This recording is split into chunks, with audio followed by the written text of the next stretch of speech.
বৈশাখ মাস আইব তো এমনিও আইব। বৈশাখ মাস আমার বাবার দেওয়া নাই গো, আল্লাহর 12 মাসের এক মাস। বছর ঘুরিয়া বৈশাখ আইব নাই তো না।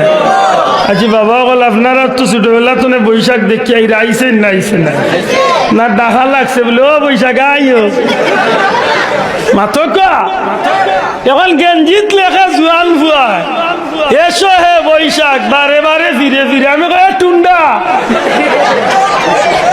এ টুন্ডার ঘরে টুন্ডা তুই লেখলাই তো কিতাবে আল্লাহর 12 মাসের এক মাস এমনি আইব। হ্যাঁ জোয়ানা তুলিয়া কয় ঠিক না ঠিক না, এই 12 মাসের মাঝে এক মাস আইবই লাইতো না। হে লেখ তো কিতার বা এ কবাল বুড়া লেখি আমার লাগে আরো বিপদ আনছে। কিতা বিপদ আনছে? আগে দেখা যাইতো বৈশাখও তুবা নাইতো, এখন ইগুন তো ডাকর কারণে আনা বৈশাখে চুবা আরম্ভ হয়েছে। ঠিক না ঠিক না, আনা বৈশাখে চুব শুরু হয়ে যায়। আগে দেখা যাইতো 1 ইঞ্চি 8 ইঞ্চি হিল পড়তো, এখন গত কয়েক বছর আগে 7 ইঞ্চি আধা কেজি 3 পাওয়া কেজি। আমি আধা কেজি কইরা হুজুর ইলা বড় বড় দিছে। আমি কইলাম বেজারই না জানো ফিরিজ তো হলে